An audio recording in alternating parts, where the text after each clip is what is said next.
go, Commies. They want me to break down the second half. Where's the second half of my six-pack, Karen? Oh, we're on. There you go, Commies. As we head into the second half, let's predict some awards. I really love this kid from Milwaukee for my American League MVP. Harry, Milwaukee switched to the National League in 1998. Well, then you tell me, which award should I give to this kid, Robin Yount? Yount retired in 1993. Pick somebody. Pick Troy Tulowitzki. Oh, for my first half MVP, I pick Monica, Terry LaPitt. Oh, try 2 more whiskeys. Great kid. 2 more whiskeys? I don't know, thanks, but I can use another Budweiser if you're out. The box score starts now. Hey! I don't know a lot about sports, but I can drink a lot of beer. My motto is simple: C's get degrees. Need a long, inappropriate hug? I'm your man. I think I'm smarter than you, because I probably am. Howard Collins, the box score.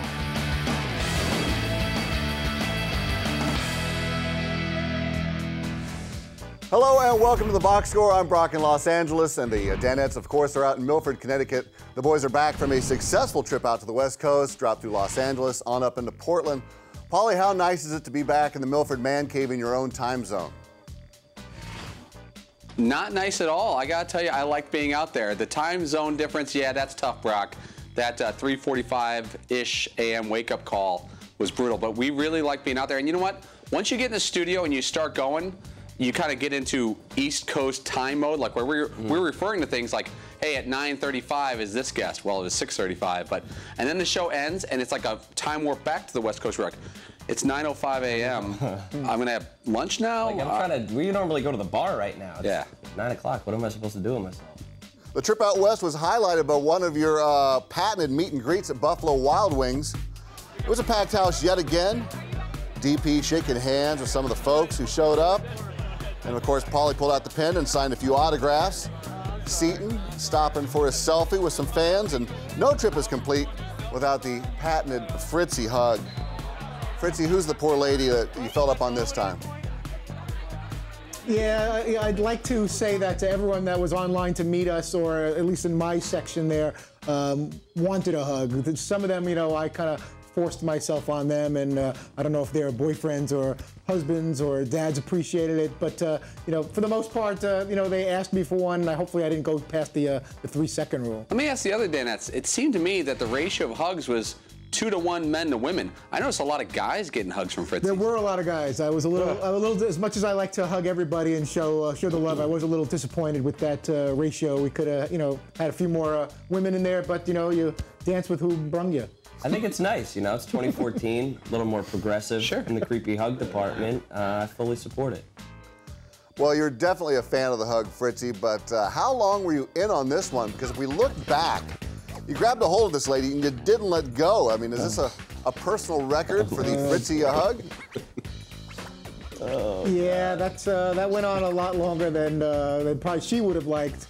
And that's probably an on-the-road Buffalo Wild Wings record for a meet and greet. I hope to break that in the future. That's just the tip of the iceberg with that young lady. I mean, we went to a pre-game party for the Timbers match, and I was sitting there, and Seton's right next to me, and McLovin's right across from me, and Dan's to my left, and all the guys were together, and I was like, where's Fritzy? And we looked through the crowd, and he was sitting all alone, kind of by himself, and there was a young lady a couple spots to his right, and he didn't leave her side the whole night. Set up camp, and that was it. That was his pregame tailgating there. I don't even think he went to the bathroom. No, held it in, had some nice conversation, found out her life story, some want to do, and I had my ginger ale with me, and everything was good. I was just going to stay right in that spot. Well, Fritzy not afraid to take advantage of a woman with more daddy issues in Parenting Magazine. But Fritzy hugs weren't the only highlight from the trip. You guys also got to meet the famous Sugga in Arizona. And got to look at the nice artwork he's got going. The lovely tattoo of DP, Paulie, and McLovin on his leg.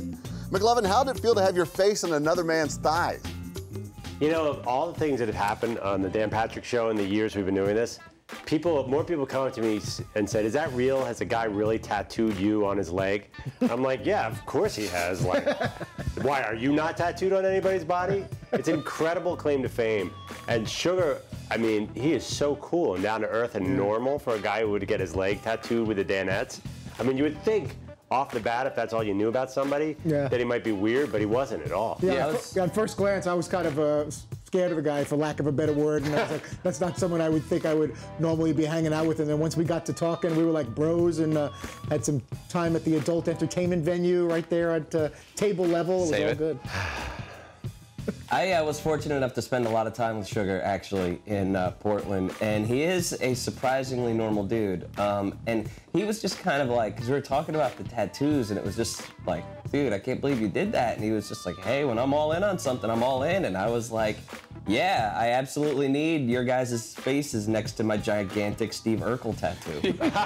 Brock, when I first saw him, he's one of those guys, again, like Fritzy said, I'm not scared of someone like that, but he's like, wow, he's going to be goofy or weird or kind of high energy manic guy. But you know what? About 3 minutes after meeting him, we're talking about mortgage rates, and I go, you moved to Flagstaff? And he goes, yeah, well, you know, the real estate business up there in Flagstaff, there's a lot more inventory. I'm like, yeah, it's a great place year round. And we're discussing like climate in Flagstaff compared to Phoenix, and you know, mortgages and taxes in Arizona. It's a real hard-hitting topic. Well, I'm sure you guys had a lot of fun, but maybe a little bit too much fun, because on the way back, it was lights out. Seton catching some serious Z's on the ride back. Fritzy was knocked out too, and even poor Nick, the camera guy. Paulie, are you surprised you came back with everyone still in one piece? I never said we did come back with everybody in one piece. There's a little bit of us left in Portland and LA. But you know what? Those early wake-up calls, I think we averaged, let's say, 4 hours sleep a night. And I may be putting that too high. 3 to 4 hours sleep a night for 3 nights. So we slept a lot on the plane. And then, speaking for all the Danettes, I think we each slept about 10 hours on Saturday night. Yeah. Well, no doubt a great trip out west. But what would you say is a highlight for you guys? Seton, you have a best moment out here? Oh, heck yeah, dude. I got this rad tattoo from Sugga. It was like 12:30 in the morning, and I was in his hotel room getting a tattoo, and it's like, wow, this is awesome. I don't know. I think it sort of set a new standard for road trips. McLovin, do you have a highlight? Yeah, I was propositioned not by a woman, but a man who said that basically he was ready to go with his wife. I don't know any more details about that, but his wife was a big fan. I was very flattered, but his wife was not there, so I'm not really sure where that was going. I don't know if it's a highlight, but it was a notable moment. Paulie, can you top that? I can't, but I have 2 favorite moments. The look on Nick, the cameraman's face, when he realized the man he was having a beer with was Saved by the Bell's Mr. Belding, Dennis Haskins, our buddy. He was like, I've never seen anyone that happy about anything. I told him, I wasn't that happy when my kids came out. And then the other one, doing the national anthem at the Timbers game in the Timbers Army, waving around with those guys, great bunch of guys, and they took me in for about a couple minutes. Fritzy, we would ask you what your favorite moment was, but I think you shared that with everyone when you had your box appearance. Found myself at a place called Sassy's. We had a really good time. Went up to the little table there where the get a little closer look at some of the dancing that was going on. You know, I don't know if I made it rain per se. I certainly made it at least drizzle with what I brought to the front there. But some very pretty dancers, a lot of tattoos. I'm not saying that's a bad thing, but hadn't seen that many tattoos on women in quite a while, or ever. And very athletic, one went sliding down really fast into the pit where they pick up the money afterwards, and I thought for sure that she had some kind of serious injury, but she popped right back up and started flipping around, God bless her. Yeah, that was a good time. I hadn't been to one of those establishments in a long time. It didn't take a lot of egging on for me to go there or step up to the table there. But I just find it very fascinating. There's some small talk that goes on between the women and the people that are all set up there while you're making it rain, or in my case, drizzle. I only had a few singles on me. And just watching afterwards that they're kind of on their knees collecting the money with their hands. I thought there'd be some kind of easier way to mop up the money. And it was just a strange but cool experience. But I'm not looking to run back to a strip club anytime soon. And I'm glad that woman that went flying down the pole didn't have to be rushed to any kind of local medical center. That would have been unfortunate for her. Fritzy, out in Los Angeles, we have a 6-foot rule. The women can't get any closer than that. Were they able to touch you, or were you able to touch them? Well, one of them touched the brim of my cap, and then I realized. One of them, you mean a woman or something more specific? There was one moment there where I was. With her hand, she touched her. She put her hand on the bill of your cap, is what you're saying. There was a voluptuous woman. And it was her hand. That was dancing around. Yeah, the hand and a couple other body parts may have kind of banged into my cheek, but which I did report back to the wife because I felt like I don't know if that was pseudo cheating, but I felt very guilty the whole flight home that something untoward happened. Did she care? I threw a few extra bucks in there. No, my wife was very. Thank God, very understanding. I got the impression she didn't want me running back to a strip club anytime soon, but there was a little contact there. If I would have kept my cap forward, that probably would have been blocked. So I kind of encouraged it and let her know that it's okay to get closer by spinning that thing around. Brock, from a producing standpoint, I found it to be a pretty interesting topic. Would we discuss the visit to the adult entertainment establishment or not? I wasn't going to bring it up. I was going to, we're all married men here. I was going to let those who were there either bring it up or not bring it up. Please stay with us. For the women that are watching, we'll try to salvage this. We're going to be talking men in short shorts. You'll love this.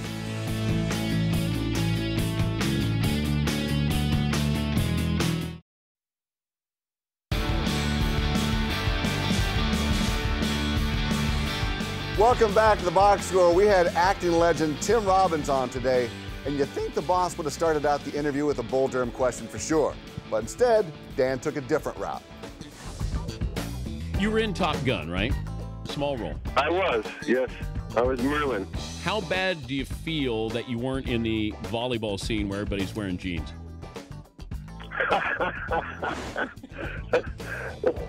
Not bad at all. I was back in L.A. You would have dominated. I mean, you're a tall guy. I know. I would have held the front line so strong. I love that reaction. I mean, this guy's probably going to do a dozen interviews today. He's asked a lot of the same things probably over and over and over during interviews such as these. And to get an original question, an original, like a real laugh out of someone is radio TV gold. That Top Gun volleyball scene was so classic that it actually inspired you guys to play a little beach volleyball yourselves back in the 2012 Danette Olympics. It was a match pretty much dominated by Fritzy McLovin. Fritzy, your guns were on full display as you and McLovin dispatched with Seton and Pauly with ease. What do you say, McLovin? Would you grant the front row a rematch?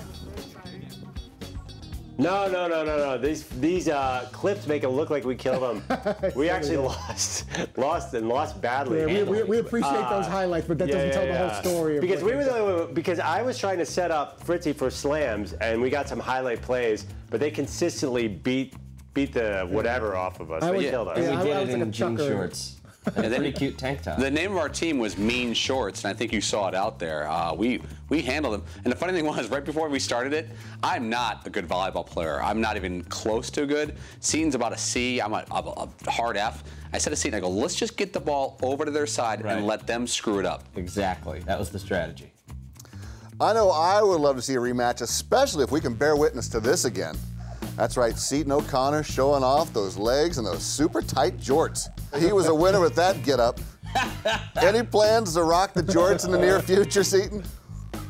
Look at the tan on my arms. Like it stops right here, like I'm wearing a white shirt. That's brutal. Yeah, man, I'll definitely rock that, although I got to get back in better shape. That was like near marathon shape, and I am far from that, and it would be a much more unpleasant scene right now. That won you 2 MVD awards. It definitely won that year. I think it won a second year. It was so awesome. I still have yet to look directly at his legs in those shorts. Every time like we're playing, I was serving. I would serve like this, and that's why amongst the reasons they didn't go over. It's only natural to get a peek. I can't do it. I won't do it. I'll just look like this. I think the camera guy white balanced on those legs. Well, maybe we can get shirtless and in some jeans, because after the break, we're going to battle for the Mock Headline Championship belt. Stay with us.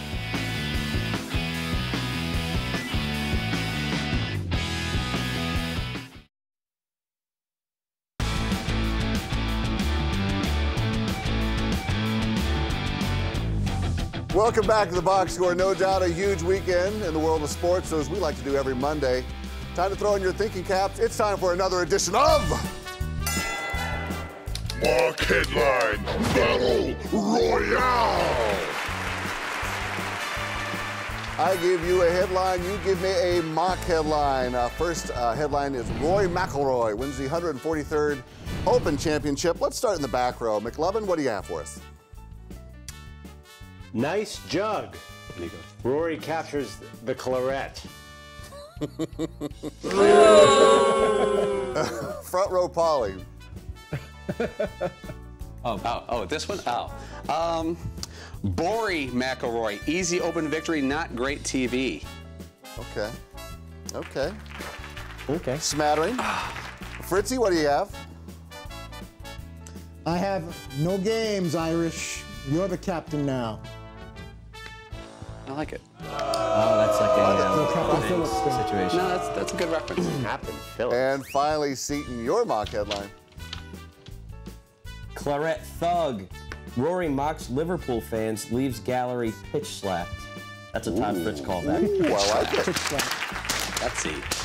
Our second headline, supermodel Kate Upton said she once smelled like horse sweat. Front row, Polly, you're up. Man, wow. Upton reveals too much in horse story. Man, wow. Man of war, yes. Man, wow. That gets, wow. That was a generous. Okay, Fritzy, your turn. Triple frown, it would behoove her to bathe.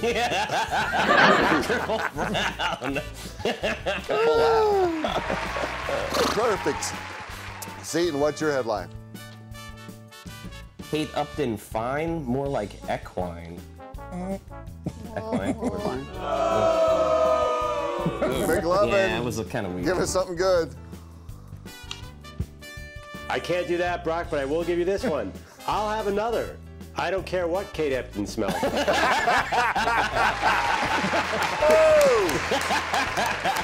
That's funny, dude. Bravo. Third headline, Marcel Darius fails conditioning test at Bills camp. Fritzy, kick things off. Nobody circles the wagons or the buffet table like Marcel Darius. Oh, food. Next up, Seton. Marcel, dare eat us. There's the applause. Thank you. And McLovin, what's your headline? Marcel Marceau. Bill's tackle should just keep quiet and play football. I like that. That's a good head mime. Finally, Polly, what do you got? I wish I could reference like McLovin today. Over the bill, Darius too young to fail conditioning test. Okay. Brutal. That was a great boo. Our last headline. that's a good Well, they're boo. very angry. Our last headline, the movie Sex Tape bombs at the box office, pulling in only $15 million. Front row, Seton, start us off. Sexless sex taped bombs at the box office. No shocker.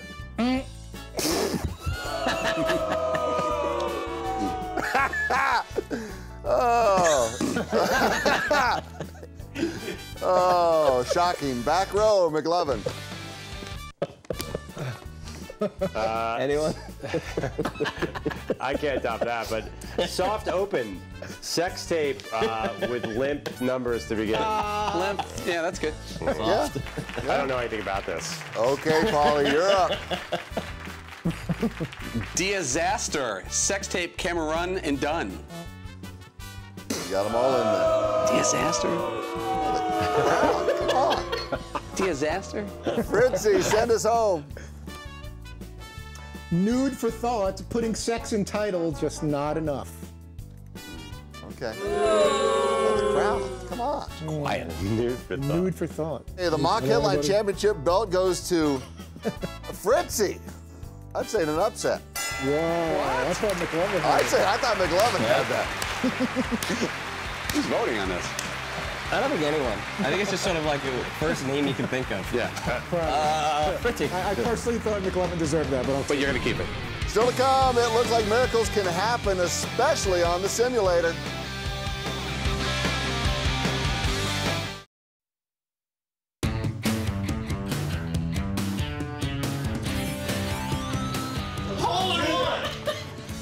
Are you sure? Oh, God. I hope this doesn't erase. No, I do hope it erases. Was that camera rolling? Careful. Replay. Okay, replay. Here we go. You know what you can do? You can maybe unplug it, plug it. No. I swear. Welcome back to the Box Score. It's last call here at the Box Score Bar. We just saw McLovin frantically looking for the replay for his hole-in-one. How afraid were you that no one would actually see that hole-in-one on the simulator? I was 99% certain that was going to be erased. Because it never does that. You always just hit replay and it's fine, but everything went haywire. Eventually, you did get the replay up and running as we look at your guys' reaction on this Box Score exclusive. Just give me replay. Andre Iguodala.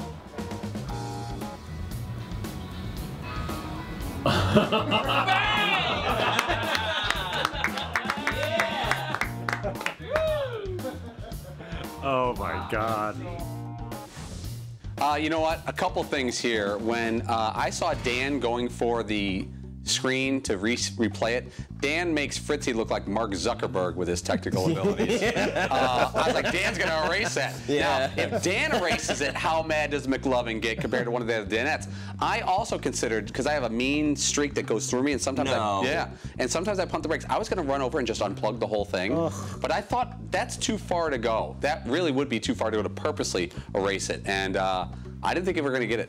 See, did you say that unplugging it can work, though? Yeah, that touchscreen actually gets stuck quite often, and sometimes what you have to do is unplug the back of it. But this time it didn't actually. You could see it was almost like the mouse and the little pin that is the pointer was moving by itself, and it was like, whoa, this is a really weird one. The ironic thing is, too, I usually don't come within 10 feet of that pin. Like, I'm nowhere near. Everyone else, a lot of the golfers here come really close to hole-in-ones all the time. I'm never anywhere close. This was basically a needle in a haystack. And I was a little disappointed in Dan's reaction. I think we all picked up on that a little bit. I don't know if he wanted to be the next person. It's been a big drought here since anyone got a hole-in-one. And he didn't exactly revel and share in McLovin's enthusiasm, almost as if he really hoped that it was going to be him. Well, I mean, now Dan and McLovin are tied for a number of hole-in-ones on the simulator, and Dan plays a lot of golf there. So, and Dan is a much better golfer. That being said, now McLovin can either do one of two things: never play golf again and hold it over Dan, or try to get number 2 and really hold it over. You got to do that if you can get another one. You know, as a multi-hole-in-one guy here, I can say that it only gets better with time. Each one that you get 2, you get 3. It's like, man, it's like your first all over. You guys are waiting for another hole-in-one from me. You're going to wait a long time. Yeah. McLovin, I remember DP said if he ever got a hole-in-one, you would have to go run around in your underwear. Does this somehow reverse this, or get amnesty from having to run out there in your underwear if he gets a hole-in-one? Brock, the way things work here, I seriously doubt it's going to help me in any way. In fact, I'll bet you if he had remembered that, he would have made me run around in my underwear for getting the hole-in-one. It's usually how things work. Okay, congrats on the hole-in-one, McLovin. We'll see who gets the next hole-in-one, maybe Fritzy. Fritzy, who is on tomorrow? Yeah, right. We may hear from, when I say may, which we know means that no one's been confirmed yet. We may hear from Big 12 Commissioner Bob Bowlesby. We may hear from the mothership Stuart Scott, possibly Tony Dungy. We're working on a number of things, and we'll see what plays out for Tuesday. Very good. Thanks for watching the Box Score. Set your DVR or tune in weekdays at 3 p.m. Eastern, only on Audience Channel 239 on DirecTV. Salute. I don't know a lot about sports, but I can drink a lot of beer. My motto is simple: C's get degrees. Need a long, inappropriate hug? I'm your man. I think I'm smarter than you, because I probably am. Hey, thanks for watching the Box Score. Holy cow!